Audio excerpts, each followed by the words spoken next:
Penampakan rumah mewah bak istana milik tersangka korupsi timah disita. Kejagung tetapkan mantan Kepala Bea Cukai Riau tersangka korupsi gula.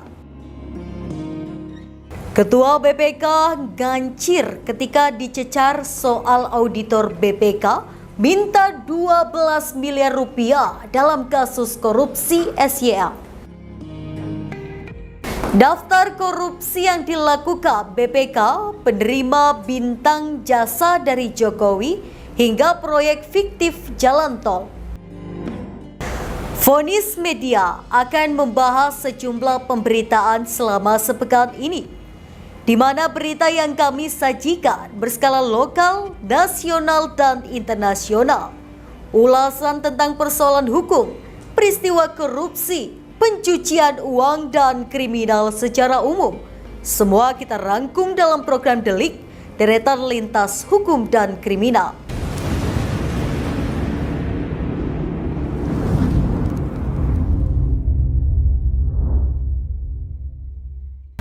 Kejaksaan Agung menyita rumah mewah milik tersangka Tamron alias Aon selaku beneficial owner atau pemilik keuntungan dari CVVIP. Tim penyidik akan terus menggali fakta-fakta baru dari barang bukti tersebut. Sejauh ini, Kejagung sudah menjerat 21 tersangka dalam kasus korupsi timah. Kejaksaan Agung yang terus melakukan pelacakan aset milik tersangka kasus dugaan korupsi tata niaga komoditas timah di wilayah izin usaha pertambangan atau IUP PT Timah Tbk tahun 2015 hingga 2022. Terbaru, penyidik menyita rumah mewah milik tersangka Tamron alias Aon atau TN selaku beneficial owner atau pemilik keuntungan dari CVVIP. Tim pelacakan aset pada Direktorat Penyidikan Jaksa Agung Muda, Bidang Tindak Pidana Khusus atau Jampitsus Kejaksaan Agung telah menemukan satu unit rumah dengan luas 805 meter persegi milik atas nama tersangka TN alias AN. Rumah yang disita itu terletak di salah satu kompleks perumahan di Serpong, Banten. Ketut mengatakan rumah tersebut diperoleh berdasarkan jual beli pada 21 Juli 2018. Tim pelacakan aset dan tim penyidik Jampitsus menyita aset tersebut pada 14 Mei 2022. Tim pelacakan aset dan tim penyidik Jampitsus menyita aset tersebut pada 14 Mei 2024. Tim penyidik akan terus menggali fakta-fakta baru dari barang bukti tersebut. Sejauh ini, Kejagung sudah menjerat 21 tersangka dalam kasus korupsi timah. Sejumlah publik figur ikut terjerat dalam kasus ini, yaitu Crazy Rich Pig, Helena Lim, dan suami aktris Sandra Dewi Harvey Moise. Berikut daftar tersangka dalam kasus ini. Tersangka perintangan penyidikan, 1 Tony Tamsil alias Aki Tete. Tersangka pokok perkara, Suwito Gunawan atau SG selaku komisaris PT SIP atau perusahaan tambang di Pangkal Pinang, Bangka Belitung. 3. MB Gunawan atau MBG selaku direktur PT SIP. 4. Tamron alias Aon TN selaku beneficial owner atau pemilik keuntungan dari CVVIP. 5. Hasan Ji atau HT selaku direktur utama CVVIP. 6. Kwang Yung alias Buyung atau BY selaku mantan komisaris CVVIP. 7. Ahmad Albani atau AA selaku manajer operasional tambang CVVIP. 8. Robert Indarto atau RI selaku direktur utama PT SBS. 9. Rosalina atau RL selaku general manager PT TIN. 10. Suparta atau SP selaku direktur utama PT RBT. 11. Reja Andriansa atau RL selaku direktur pengembangan usaha atau PT RBT. 12. Mokhtar Riza Palepi Tahberani atau MRPT selaku Direktur Utama PT Timah 2016 hingga 2011. 13. Emil Erminda ES selaku Direktur Keuangan PT Timah 2017 hingga 2018. 14. Alwin Akbar atau ALW selaku mantan Direktur Operasional dan mantan Direktur Pengembangan Usaha PT Timah. 15. Helena Lim atau HLN selaku Manajer PT Kias-E. 16. Harvey Mois atau HM selaku perpanjangan tangan dari PT RBT. Henry Lee atau HL selaku beneficial owner atau pemilik manfaat PT TIN. 18. Fendi Lee atau FL selaku marketing PT TIN sekaligus adik Henry Lee. 19. Suranto Wibowo atau SW selaku Kepala Dinas ISDM Bangka Belitung 2015 hingga 2019. 20. Rusbani atau BN selaku PLT Kepala Dinas ISDM Bangka Belitung Maret 2019. 21. Amir Sabana AS selaku PLT Kepala Dinas ISDM Bangka Belitung. Kejaksaan Agung telah menggeledah dan menyita rumah mewah yang dimiliki oleh Tamron, yang juga dikenal sebagai Aon, dalam kasus dugaan korupsi terkait izin tambang PT Timah Tbk dari tahun 2015 hingga 2022. Lokasi rumah tersebut adalah di Crown Golf Utara nomor 7, Sumarekon Serpong, Banten. Demikian diungkapkan oleh Ketut Sumedana, Kepala Pusat Penerangan Hukum Kejagung. Rumah tersebut diduga dibeli oleh Aon pada bulan Juli 2018 dan diduga merupakan hasil dari praktik korupsi dalam kasus tambang tersebut. Tim penyidik akan terus mengumpulkan bukti dan menyelidiki kasus ini untuk mengungkap tindak pidana yang sedang diselidiki. RR selaku Kepala Kantor Wilayah Bea Cukai Riau periode 2019 sampai dengan 2021 ditetapkan sebagai tersangka kasus korupsi pada kegiatan importasi gula di PT Sumber Mutiara Indah Perdana tahun 2020 sampai dengan 2023. Kejaksaan Agung memastikan penetapan tersangka ini karena melawan hukum, telah menyalahgunakan kewenangannya dengan mencabut keputusan pembekuan izin kawasan berikat PT SMIP setelah menerima sejumlah uang dari tersangka RD.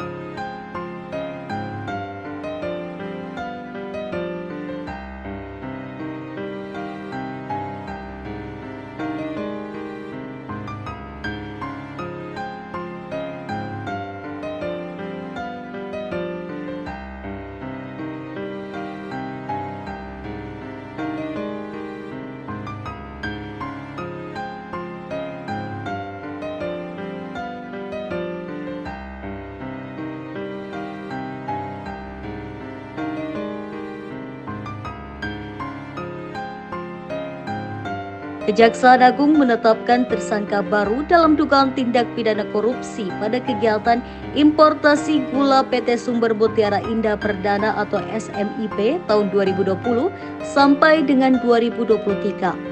Ia adalah RR selaku Kepala Kantor Wilayah atau Kanwil Bea Cukai Riau periode 2019 sampai dengan 2021. Demikian disampaikan Kepala Pusat Penerangan Hukum Kejagung Ketut Sumedana seperti dikutip siaran Pers Kejagung Rabu 15 Mei 2024. Menurut Ketut, pada September 2019, RR secara melawan hukum telah menyalahgunakan kewenangannya dengan mencabut keputusan pembekuan izin kawasan berikat PT SMIP setelah menerima sejumlah uang dari tersangka RD. Hal itu ditujukan dengan dalih untuk memberikan PT SMIP melakukan pengolahan bahan baku yang ada di kawasan berikat, bahkan dengan sengaja tidak menjalankan kewenangannya untuk melakukan pencabutan izin gudang berikat, meskipun mengetahui PT SMIP telah mengimpor gula kristal putih yang tidak sesuai dengan izinnya. Atas perbuatannya tersebut, pada tahun 2020 sampai dengan 2023, PT SMIP telah melakukan impor gula total sebanyak kurang lebih 25.000 ton yang ditempatkan di kawasan berikat dan gudang berikat yang tidak sesuai dengan aturan perundang-undangan. Menurut Ketut, pasal yang disangkakan terhadap tersangka yakni pasal 2 ayat 1 dan pasal 3 Jo, pasal 18 Undang-Undang Republik Indonesia nomor 31 tahun 1999 sebagaimana diubah dan ditambah dengan Undang-Undang Republik Indonesia Nomor 20 Tahun 2001 Jo, Undang-Undang Republik Indonesia Nomor 31 Tahun 1999 tentang perubahan atas Undang-Undang Republik Indonesia Nomor 31 Tahun 1999 tentang pemberantasan tindak pidana korupsi Jo, pasal 55 ayat 1 ke 1 KUHP. Sebelumnya, RD selaku Direktur SMIP telah ditetapkan sebagai tersangka dalam kasus itu. Penetapannya sebagai tersangka dilakukan pada Jumat 29 Maret 2024. Ketut mengatakan RD yang menjabat Direktur PT SMIP pada 2021 telah memanipulasi data importasi gula kristal mentah dengan memasukkan gula kristal putih. Tapi dilakukan penggantian karung kemasan seolah-olah telah melakukan importasi gula kristal mentah untuk kemudian dijual pada pasar dalam negeri. Perbuatan RD tersebut bertentangan dengan Peraturan Menteri Perdagangan Jangkau, Peraturan Menteri Perindustrian, dan Peraturan Perundang-undangan lainnya sehingga ditemukan adanya kerugian keuangan negara.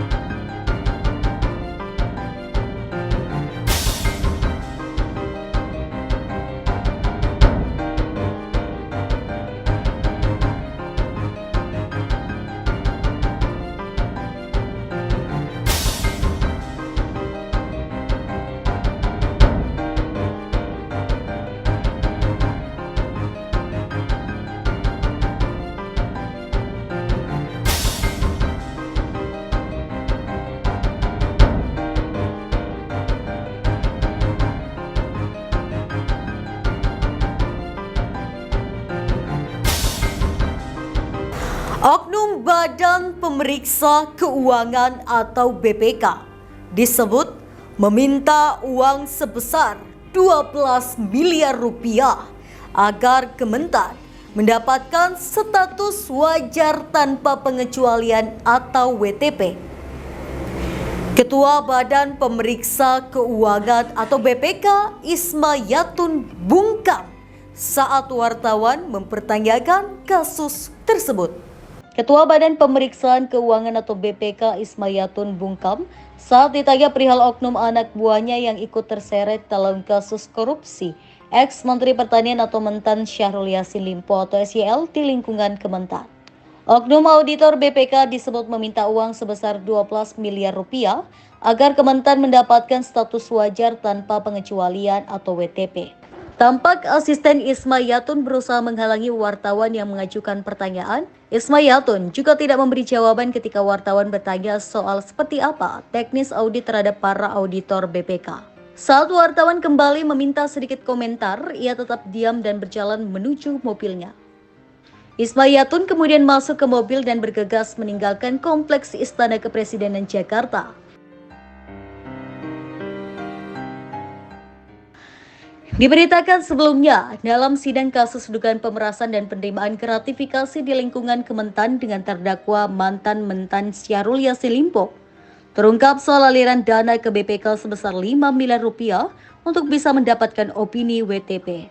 Sesditjen PLSP Kementan Perbanto yang dihadirkan sebagai saksi mengatakan, ada oknum auditor BPK meminta uang 12 miliar rupiah untuk mendapatkan WTP.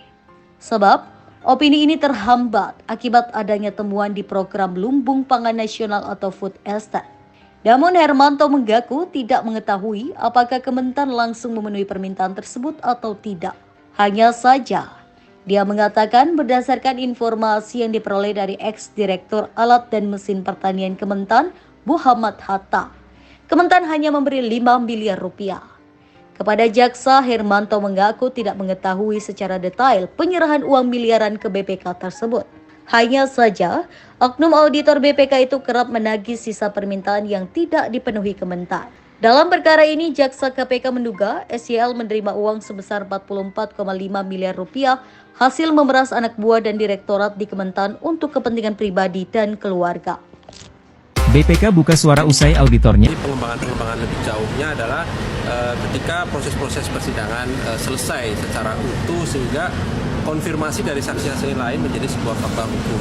Perkara Pak SYL sendiri kan masih berjalan penyidikannya untuk TPPU misalnya.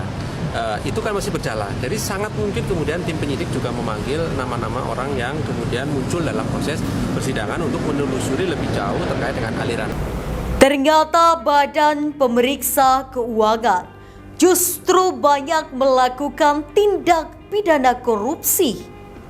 Hal tersebut terungkap saat persidangan kasus korupsi yang menjerat mantan Menteri Pertanian Syahrul Yassin Limpo. Berikut terdapat sejumlah kasus yang berkaitan dengan korupsi di BPK. Berikut ulasan selengkapnya. Kasus korupsi yang menjerat mantan Menteri Pertanian Syahrul Yassin Limpo membuka selebar-lebarnya mata publik bahwa Badan Pemeriksaan Keuangan atau BPK bukanlah lembaga yang bersih dari tindak pidana korupsi. BPK yang harusnya menjadi tameng pencegahan korupsi justru banyak melakukan tindakan korup. Ya, walaupun ini dilakukan oleh oknum-oknum di BPK, selain kasus korupsi Syahrul Yassin Limpo, berikut terdapat sejumlah kasus yang berkaitan dengan korupsi di BPK. Berikut ulasan selengkapnya. BPK di lingkaran korupsi BTS 4G Bakti Kominfo. Terungkap paket Garuda ex-anggota 3 Badan Pemeriksaan Keuangan Ahsanul Kossasi dalam persidangan kasus proyek BTS 4G Bakti Kominfo. Paket Garuda itu diungkap oleh terdakwa Sadikin Rusli, orang kepercayaan Ahsanul yang menerima uang 2.640 juta US dollar atau sebesar 40 miliar rupiah yang dikemas dalam koper.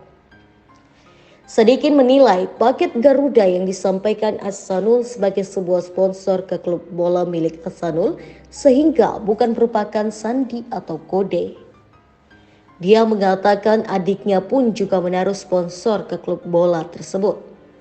Dia mengatakan saat itu pergi ke Jakarta bukan atas perintah Ahsanul. Dia mengaku kerap berkunjung ke Jakarta dari Surabaya untuk menyambangi teman atau keluarga. Sedikit juga menceritakan momen dirinya membuka koper paket Garuda yang diterimanya dari terdakwa Windy Purnama, mantan Direktur PT Multimedia Berdikari Sejahtera. Paket itu dia terima di kafe hotel berbintang 5 di Jakarta Pusat. Koper itu ternyata berisi 40 miliar rupiah berupa pecahan dolar Amerika Serikat. Sedikit mengaku tak menghitung jumlah uang tersebut. Dia mengatakan ada catatan dalam koper tersebut yang menyebutkan nilainya sebesar 40 miliar rupiah. Sebelumnya, di salah satu kafe di hotel berbintang 5 di pusat kota Jakarta, koper berisi tak kurang dari 40 miliar rupiah berpindah tangan dengan syarat satu kata terucap, Garuda. Adegan bab film-film spionas itu diungkap jaksa ketika membacakan surat dakwaan untuk mantan anggota BPK Ahsanul Kossasi. Semua bermula ketika Ahsanul memeriksa laporan terkait program proyek BTS 4G Bakti Kominfo, kemudian diberikan sejumlah catatan di temuan pemeriksaan dengan tujuan tertentu atau PDTT 2021.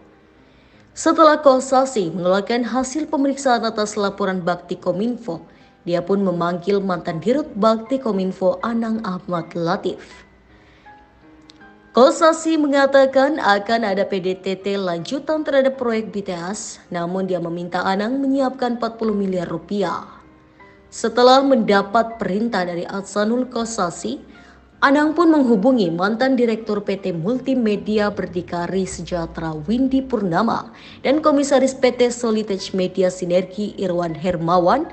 Anang meminta Irwan dan Windy menyiapkan 40 miliar rupiah. Singkat cerita, penyerahan uang pun terjadi pada 19 Juli 2022. Uang diserahkan Windy kepada orang kepercayaan Ahsanul Kossasi bernama Sadikin Rusli di Hotel Grand Hyatt, Jakarta. Penyerahan uang yang dilakukan dengan hati-hati. Keduanya bertemu setelah saling mengucap kode rahasia yakni Garuda. Setelah saling memperkenalkan diri, Windy mengajak Sadikin turun ke basement P1. Di situ, Windy memberikan koper berisi uang 40 miliar rupiah ke Sadikin. Setelah uang di tangan, Sadikin langsung menghubungi Ahsanul Kossasi. Jaksa menyebutkan, setelah uang itu diterima Kossasi, dia pun langsung membuat PDTT lanjutan seperti yang dikatakan kepada Anang. Atas hal tersebut, Ahsanul Kossasi melanggar pasal 12 huruf E, atau kedua pasal 5 ayat 2, atau ketiga pasal 11, atau keempat pasal 12B Undang-Undang Nomor 31 Tahun 1999 tentang pemberantasan tindak pidana korupsi sebagaimana telah diubah dengan Undang-Undang Nomor 20 Tahun 2001 tentang perubahan atas Undang-Undang Nomor 31 1999 tentang pemberantasan tindak pidana korupsi Kitab Undang-Undang Hukum Pidana. Duduk sebagai terdakwa, Ahsanul sempat menyinggung jasa-jasanya untuk negara. Bahkan, Ahsanul mengungkapkan dirinya adalah penerima penghargaan Bintang Mahaputra dari Presiden Joko Widodo atau Jokowi, hingga menyebut manusia berbuat salah itu wajar.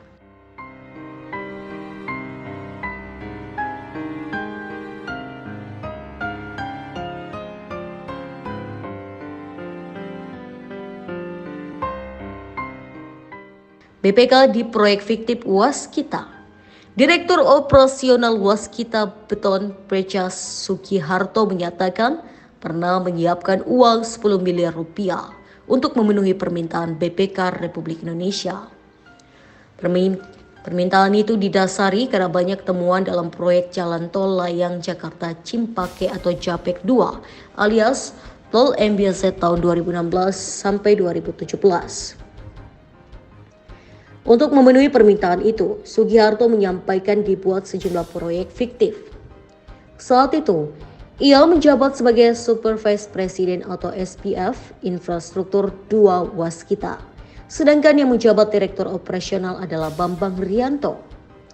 Hal itu disampaikan Sugiharto saat dihadirkan tim jaksa pada Kejaksaan Agung sebagai saksi untuk terdakwa Direktur PT Jasa Marga Jalan Layang Cimpake atau JJC periode 2016 hingga 2020, Joko Jiwanto dan kawan-kawan di Pengadilan Tipikor Jakarta Pusat, Selasa 14 Mei.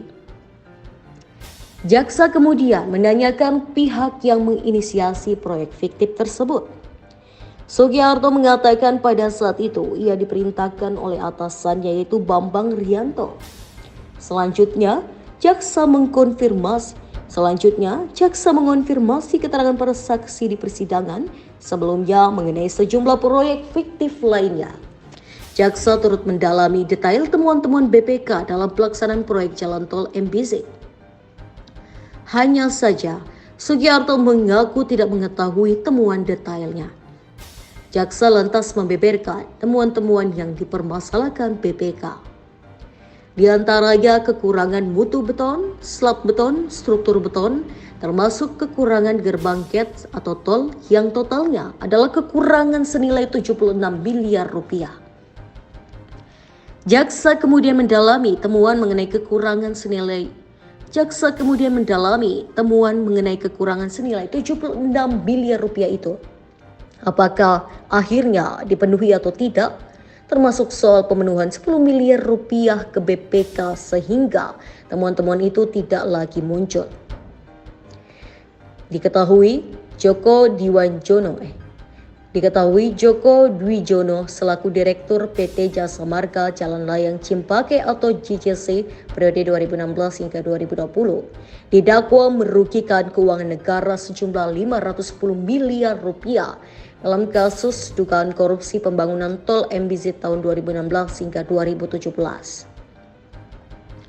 Tindak pidana tersebut dilakukan Joko bersama-sama dengan Ketua Panitia Lelang di PT JJC Yudi Mahyudin, Direktur Operasional 2 PT Bukaka Teknik Utama sejak tahun 2008 dan Kuasa KSO Bukaka PT KS Sofia Balvas, dan Tony Budianto Sihet selaku tim leader konsultan perencana PT Lapi Ganesha Tama Consulting dan pemilik PT Delta Global Struktur.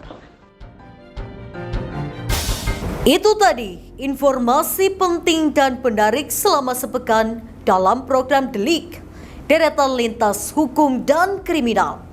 Anda bisa mengakses berita lainnya di web kami di vonis.id dan di channel YouTube Vonis Media. Jangan lupa untuk komen, share, like, dan subscribe channel kami. Kami undur diri, sampai jumpa minggu depan.